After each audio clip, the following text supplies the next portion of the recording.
Good day, and while this isn't Wolfenstein New Order, it is at the very least a Wolfenstein. Today, ladies and gentlemen, we are going to be playing Brutal Wolfenstein. We're only going to be playing one of these episodes, but I have actually played them all.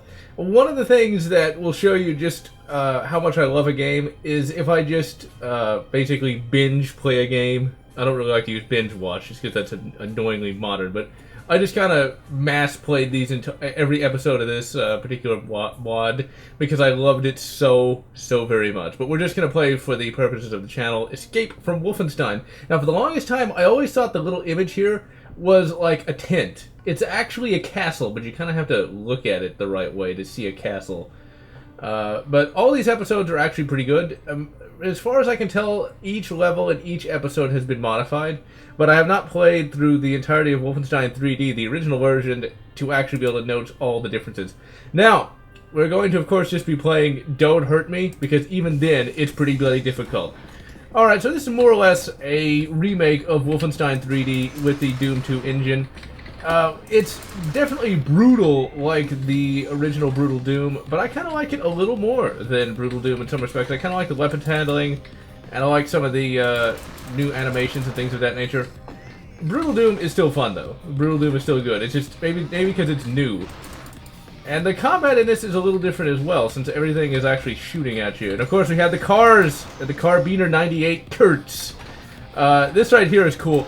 One of the things that's rather interesting about this particular WOD is the fact that the developer actually chose to make sure that most of the German soldiers here actually have Carbiner 98Ks. Now, probably the best weapon in the game, which we'll get in just a moment, assuming, of course, this guy spawns. Also, we can aim down sights with every weapon. And also, I love how, just as you can see, it's a very well-detailed WOD.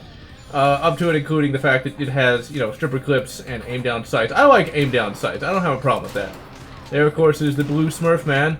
And, of course, now we have the MP-40. Now, the fact that in all these games like this, the MP-40 is, of course, always the MP-40 from Rise of the Triad. Rise of the Triad, you know, the MP-40 really shouldn't be in that game since it's supposed to take place in, like, 1996.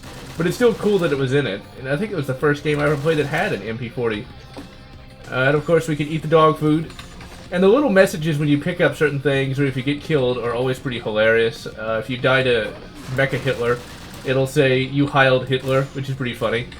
Now, eventually we will play every episode in this game, but just for right now, we're just going to focus on the first one. Because there's a number of other games I want to play, most notably Turok 2008 and Darkest of Days. But we definitely are going to finish this. Now, of course, we have the STG-44. And the STG-44, ladies and gentlemen, is of course the best weapon in the game, because the STG-44 in every game is the best weapon in the game. Because for basic infantry combat, your simple intermediate, you know, assault rifle, it's going to do good against infantrymen. Now, like if you have to take on tanks and shit like that, then of course you're going to need something a little more powerful. Also, we of course have the Luger P08, but we do not have the Walther P38, and I've always wanted a Walther P38. But sadly, prices being what they are, although at one time you could get a Walther P1, for those who don't know what that is basically a post-war P38. Now, one really cool Mauser you can also find now and again, although I haven't found one myself, is of course the Israeli Mauser, which is a really cool concept in and of itself. But basically, it's a Carbiner 98K that has been rechambered and rebarreled for 7.62 NATO, which is not the same as 7.62 by 39. 7.62 NATO is also known as 308, but 308 isn't the same thing. Also, you can shoot the barrels in... Oh, god damn it! I blame you guys, the fans, for dying. I never die at the fucking first level. Oh yeah, they can pretend to surrender just like in Rise of the Triad as well, which is really bloody cool if I do say so myself. We're just gonna fly through this instead of going through each and every room. We're gonna do that in this playthrough though, otherwise each level would be very, very short. Because as this is Wolfenstein 3D, the levels aren't particularly long, but they feel like they're a little longer than they were back in the day. Now, Wolfenstein 3D... Oh yeah, I was talking about the difference between 7.62 NATO and 308. 308, I think, is loaded to a higher pressure than 7.62 NATO.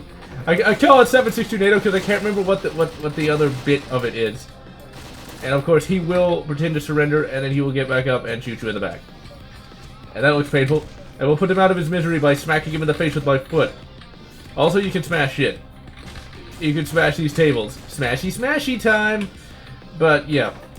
So, like, you wouldn't want to put a 308 in a gun that is only really rated for 7.62 NATO.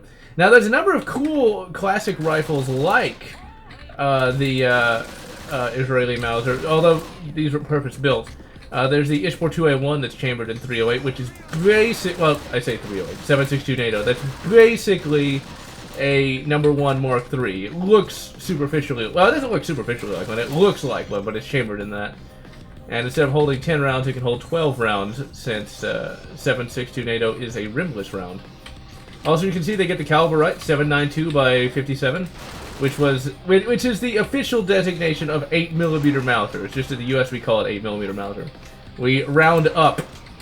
Now I've always wanted a Mauser, and the Israeli Mauser just sounds cool to me. It really does. And of course we can do a quick knife, which is cool. It has the same sound effect as the quick knife from well, there wasn't a quick knife in Wolfenstein Return to Castle Wolfenstein. It makes the same noise as the knife in Return to Castle Wolfenstein though. This is a good gun to use, but once again, once you get a full auto gun like, say, this, it's not that useful. Although it is a one-hit kill on these guys, though, whereas the MP-40 takes a few hits. Now, for me, oh yeah, also that's the explosion is from Duke Nukem 3D. Now, for me, even though this is brutal, and people get their see how brutal that is. That is pretty brutal, but that's also pretty realistic. But really, this game mod here really just reminds me of Soldier of Fortune. Soldier of Fortune had this way before Brutal Doom ever came into being. And for me, I like the gameplay changes more than I do the gore. I've never been a big gore guy. I mean, sure, it's cool, but at the same time, I like just how much faster the game is, and I like the modified levels. And there'll sometimes be guys in there, and sometimes there won't be. Alright, and so that is the very first episode of Wolfenstein Brutal Castle Order. And so I'm GeneralLotz, wishing you good, Wolfenstein, or whatever makes you happy.